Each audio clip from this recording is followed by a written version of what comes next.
Welcome to the news you can't lose with the Loser Leaves Wrestling Crew. My name is Red Jefferson. I'm here with Moet Jaswell. Moet, how are we? I'm doing great today, Red. How are you?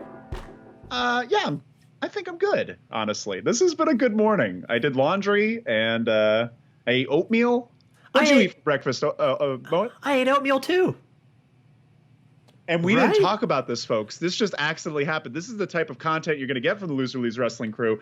We are talking about the news you can't lose from August 3rd until August 9th or something like that. I don't even know the dates. It's this week's news, the week of news. Today's the 8th.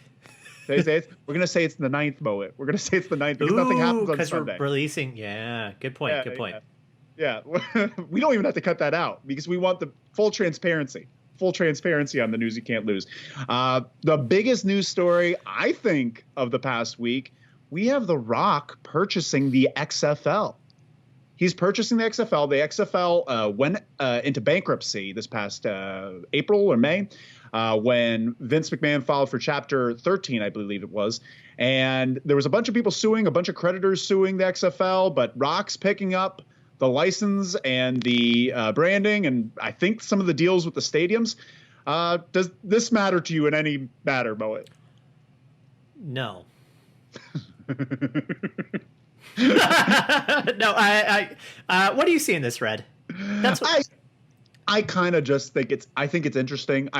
Very interested in the fact that Rock is purchasing a football league, expanding his already vast network of things that he's doing. I don't really care because I'm not going to watch, right? I'm intrigued because I assumed that brand was dead in the water. I couldn't believe that he would bring it back again. I just thought it was the dreams of a senile old billionaire, like the Rosebud for Vince McMahon. He's on his deathbed with like a little XFL snow globe or something. Like a little XFL football that just rolls off the bed and shatters. It's what could have been, Mm-hmm. That's all he ever wanted.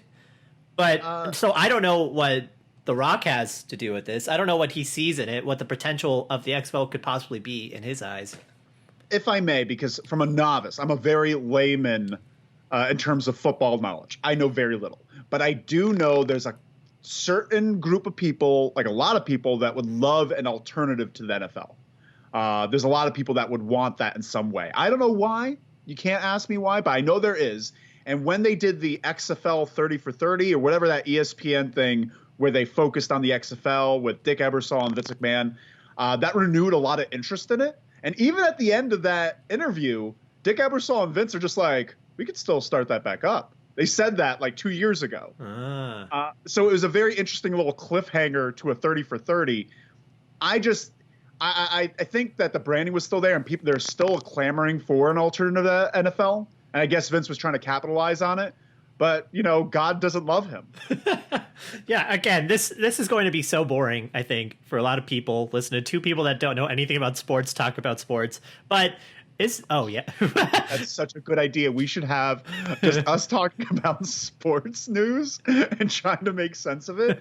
Oh man, that's the news you can lose. There you go. But what I like that there are major organizations at this point. The A level, like NFL, the NBA, the NHL.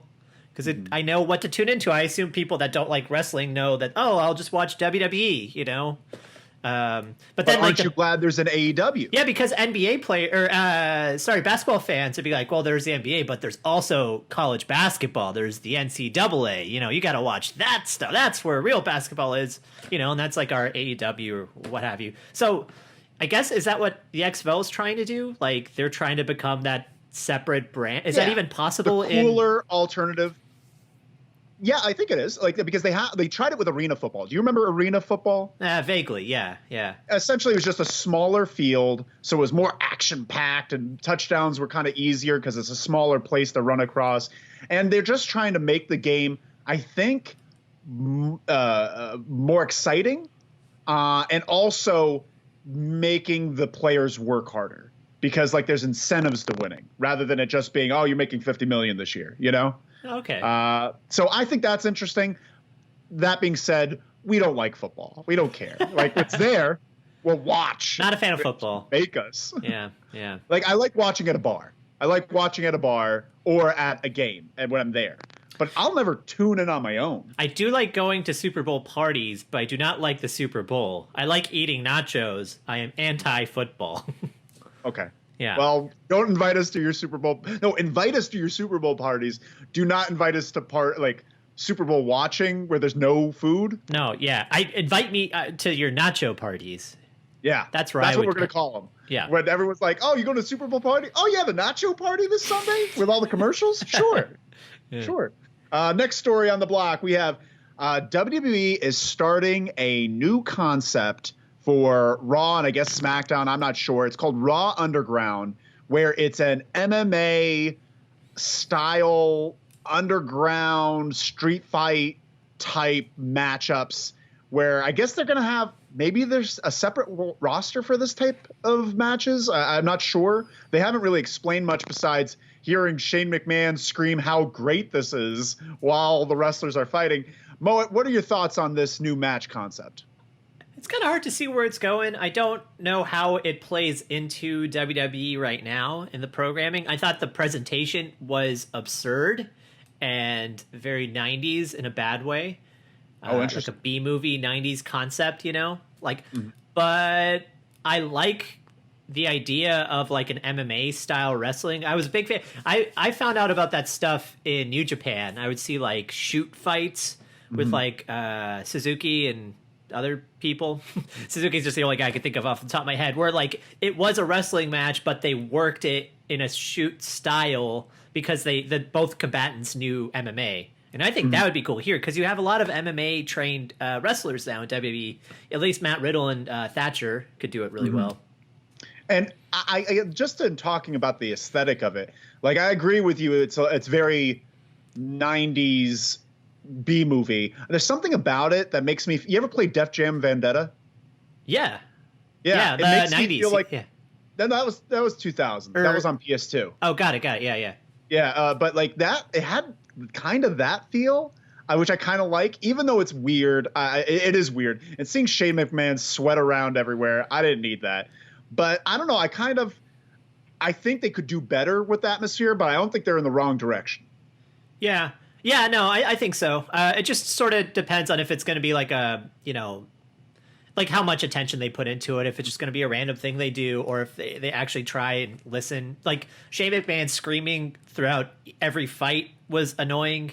The girls dancing was kind of ridiculous, like only because they shot it. Like you would see them for only maybe a second, maybe 2 seconds in all these weird angles. So they're clearly just there for like, salacious intent, Yeah. So that just kind of annoys me. I don't know. There's like a little things that bug me that just seem like they're like regressive.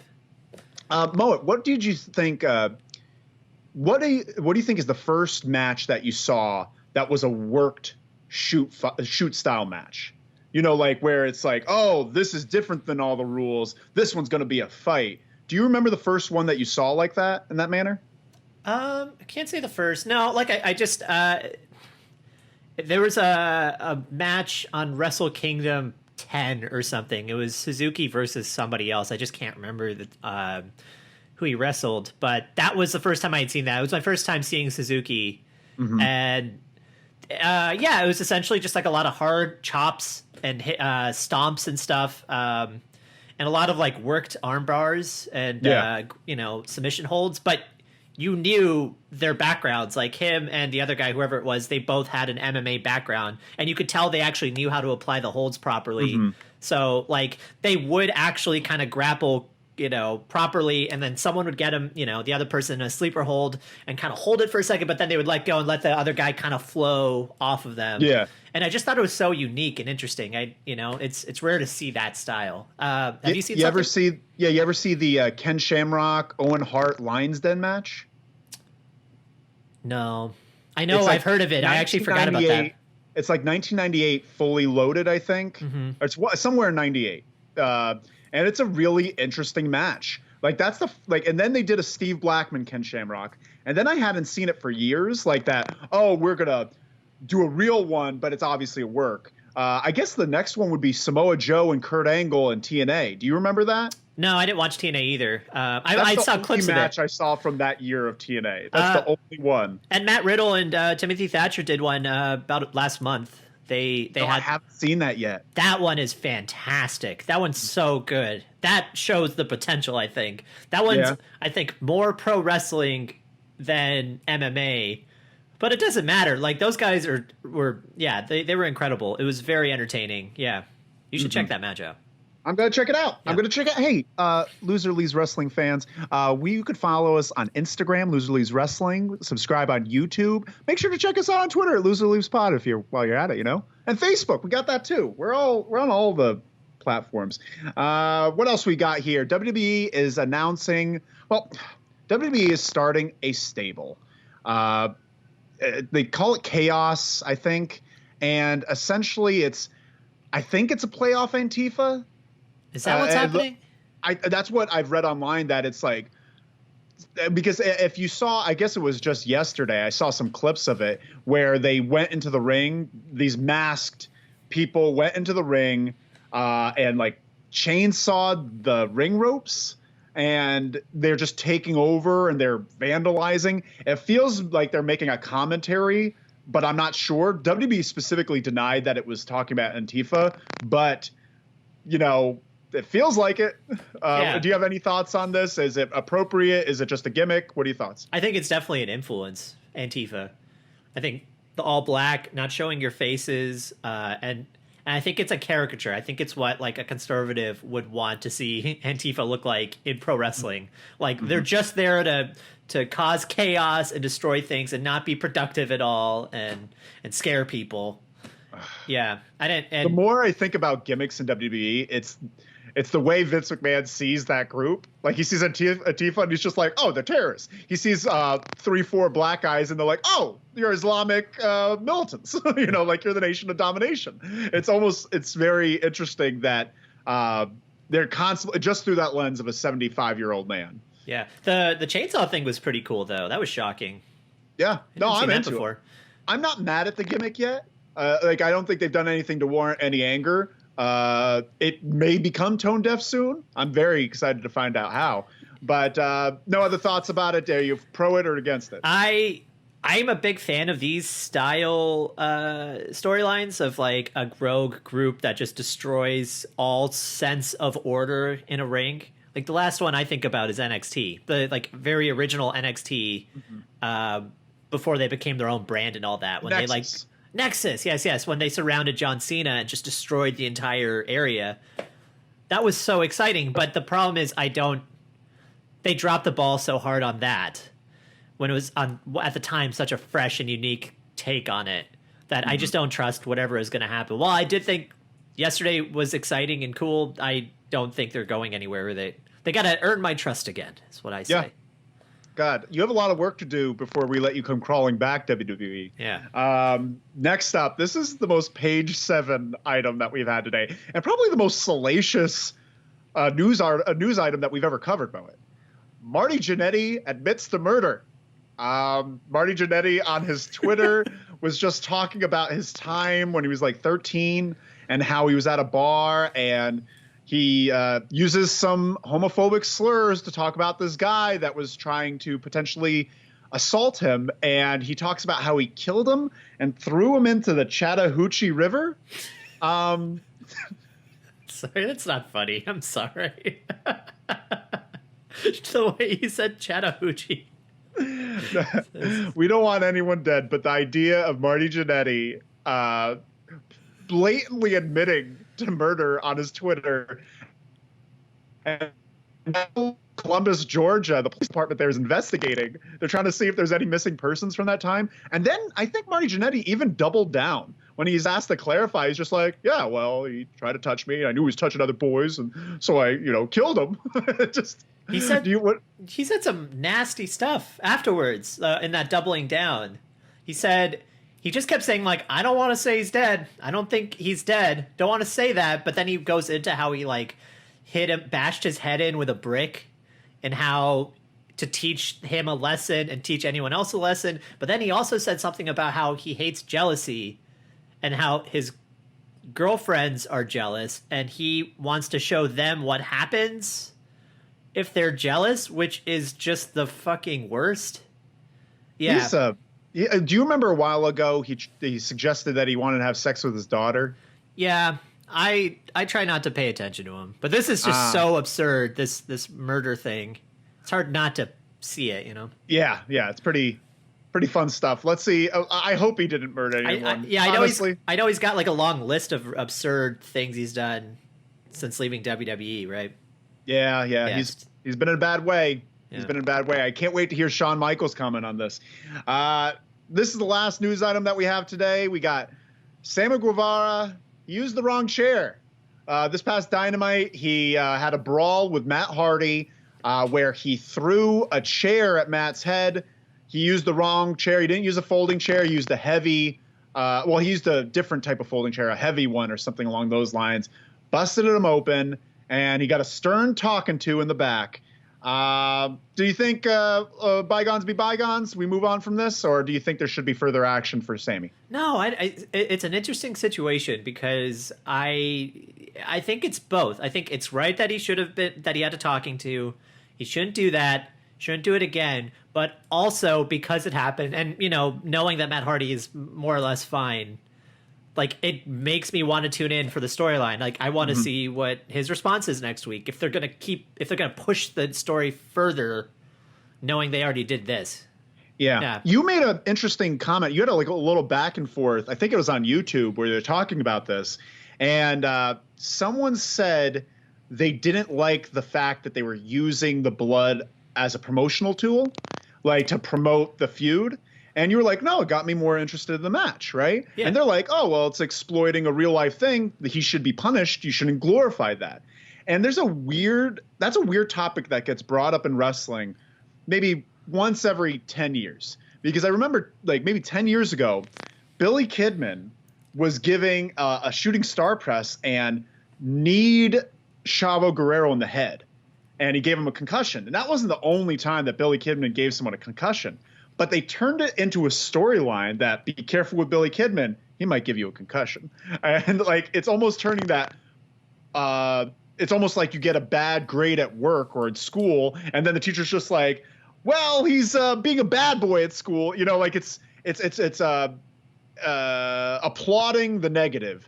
Do you see that as a problem? Or if it already happened, might as well use the footage? No, you're right about that. I'm not a fan of that happening in the past because I don't trust 90s wrestling or even 2000s wrestling. Mm-hmm. But I trust AEW to not use it in an exploitive way in the sense that like I think Matt Hardy has enough clout in the back that if he didn't want that to be used, he would say something. And I'm not saying that he's being exploited, Matt. I'm saying they're just exploiting the bad circumstance. If someone gets hurt in the ring and then they use it for a promo package, do you think that's acceptable because it's already happened? They damaged their body for this, might as well use it. Or do you think it's not acceptable because that was an accident in the ring and we shouldn't necessarily glorify those types of instances? I got you. Yeah, it's a case-by-case situation. It depends on how severe the injury is, for sure. Like in this case, I think it really is nasty how deep that his wound was, but yeah, it was gross. I assume he's fine, or else he wouldn't allow it. That's what I'm saying. It's like wrestling has this weird gray area that makes it fun between like jumping from reality to fiction, and this is like one of those perfect situations where like you could tell it didn't happen, but it makes the fictional aspect of it more exciting. So I think it's worth it to use that. Does that make sense? No, it does make sense. Did you ever? You're not a fan, or you don't follow UFC, right? I do-ish. Do you know about this was like maybe 2 years ago with Conor McGregor and Khabib Nurmagomedov with the dolly throwing incident? No. All right, yeah, real quick. I guess just real quick. They weren't scheduled to fight yet, although it was like obvious that was what the next fight was going to be. At some point, Khabib was going to fight somebody on a card, and Conor flew himself and like 5, 10 something of his friends from Ireland to Brooklyn, broke into the Brooklyn Stadium and found Khabib, who was in a shuttle bus with a bunch of other UFC fighters, and surrounded him, trying to get him out of the bus, and then threw a dolly at the bus window, and the glass shattered and actually got in one of the fighters' eyes, and he had to like pull out and get surgery. And that was insane. And Dana White said it was the most heinous, disgusting act in UFC history.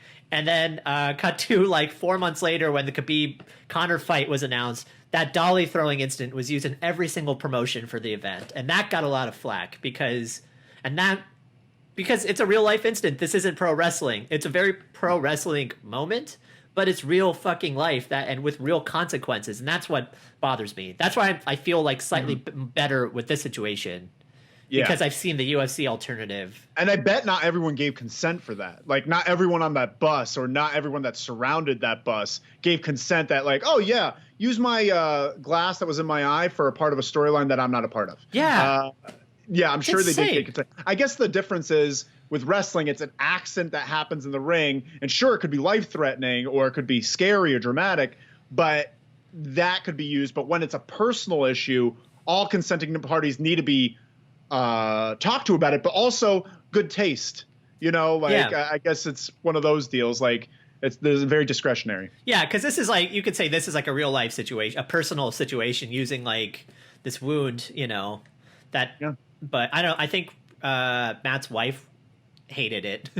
I think she was like very like vocal on Twitter about how like terrible that was. And even Matt like said some kind of like sort of mean spirited things on Twitter at first, where he's like, this ugly gash on my head or something, some sort of phrasing like that. Well, so, I think I almost chalk that up to him promoting a match. I think, accidents do happen. Sammy's dumb and reckless, but he's young, dumb, and reckless. I hope he doesn't do it again. I hope he learns from it. Yeah. Because he's at 2 strikes. Yeah. He's at 2 strikes. Yeah.